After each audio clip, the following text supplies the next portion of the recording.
Mga sangkay, hindi halos ako makapaniwala na nangyayari ito ngayon doon po sa White House ng bansang Amerika. Hello, what's up guys? This is me. We are back dito sa ating YouTube channel, Sangkay Revelation, kung saan dito lamang po natin pinag-uusapan, tinatalakay yung patungkol sa mga end-time events, mga nakasulat sa Bible, at lahat pa ng mga related sa Biblia na nakakapagpatatag sa ating pananampalataya sa ating Panginoon. Again, this is me, Sangkay Janjan, at muli po tayo nagbabalik. Shoutout po sa lahat ng mga nanonood ngayon mula po sa YouTube hanggang sa Facebook. Alright? Sa mga hindi pa po dyan nakakapag-subscribe sa ating YouTube channel, makikita nyo po yung subscribe button sa baba ng video na to. Okay? I-click nyo po yung subscribe, i-click ang bell, at i-click nyo po yung all. Sa mga nanonood naman po sa Facebook, syempre, i-follow nyo po yung ating Facebook page. Ngayon mga sanggay, pag-usapan po natin itong pambihirang nangyayari ngayon doon sa Amerika. Alam nyo, kakaiba po talaga itong nagaganap ngayon kasi sino mag-aakala na doon po sa White House ito nangyayari? Worship at the White House of the American government. Ito po yung mansyon ng presidente ng Amerika, and this is the first time, mga sangkay, na naganap. No. Just a few days ago, worship broke out at Trump's house. This is what's happening in America, and this is what America needs. The name of Jesus being lifted high in the highest office of our land. Love Trump or hate Trump, worship of Jesus wasn't happening in previous administrations. So keep praying for President Trump and pray he would be transformed by the power of Jesus Christ. So ito po ang nagaganap, mga sangkay, sa White House.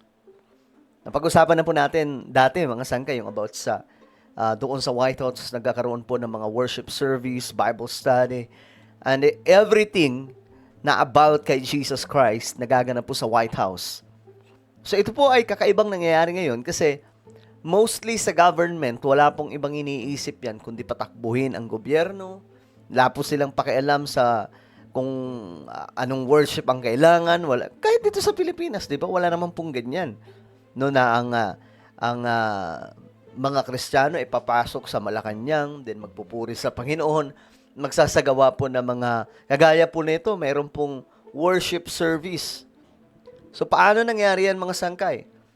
Mukha lamang po siyang hindi ka panipaniwala, but ito po ay totoo na nagaganap, mga sangkay. Imagine niyo tingnan niyo to. Just a few days ago, worship broke out at Trump's house. This is what's happening in America. Oh, this is what happening in America. Right now, guys, ang nagaganap sa US, mga sangkay, marami po mga prinsipyo sa Biblia at standard ng Bible ang muli pong binabalik ni US President Donald Trump. No? Kagaya po ng pagtuturo ng Bible sa loob po ng mga universities. Kasi, mga sangkay, sa Amerika po talaga, rampant po ang makamundong gawain. Kaya nga po, mga sangkay, yung LGBT doon, lahat po ng mga gawain, kahit po yung satanism, di ba? Na church, mayroon po doon, mga sangkay. Pero ngayon, dahil wala po silang license, wala po silang rehistro mula po sa gobyerno ng Amerika, talagang pinapaalis sila ni Donald Trump. No? At ngayon, mga sangkay, kahit po yung, di ba, yung LGBT, mayroon po yung CR na parang inilaan sa kanila ng previous administration. Ngayon, binalik ni Trump sa dalawa lang, male and female. Ganun lang. Kasi yun po yung nakasulat sa Bible, mga sangkay. At napakaano na ito, nakakagulat kasi itong si Trump, gumagawa, mga sangkay, ng mga bagay na kung saan pabor sa mga Kristiyano at pabor sa pananampalataya nating lahat, mga sangkay. So nakakatuwa lang, no? Hindi ibig sabihin na ako ay Pilipino, hindi na ako matutuwa kasi mga Amerikano naman to. Guys, lahat po tayo ay Kristiyano. Ano man ang lahi mo, Chinese ka man, Pilipino ka man, Koreano ka man, Vietnamese ka man, or anong pa man. Basta ikaw ay Kristiyano at makikita mo ito sa isang bansa, aba, nakakatuwa kasi may ibang mga bansa na ayaw yung ganito, kagaya po ng Iran, di ba? Anong nangyayari sa Iran? Bawal. Maraming bawal po doon. Bawal ang kagaya po nito. Kapag ikaw ay Kristiyano, ipi-persecute ka doon. Pero doon sa US, mga sangkay, dahan-dahan pong binabalik ang lahat. No, dahan-dahan pong ibinabalik ni Donald Trump sa paanan ng Diyos ang mga Amerikano. Kasi matagal-tagal din pong panahon na hindi po nangyayari ito. And this is what America needs. The name of Jesus being lifted high in the highest office of our land.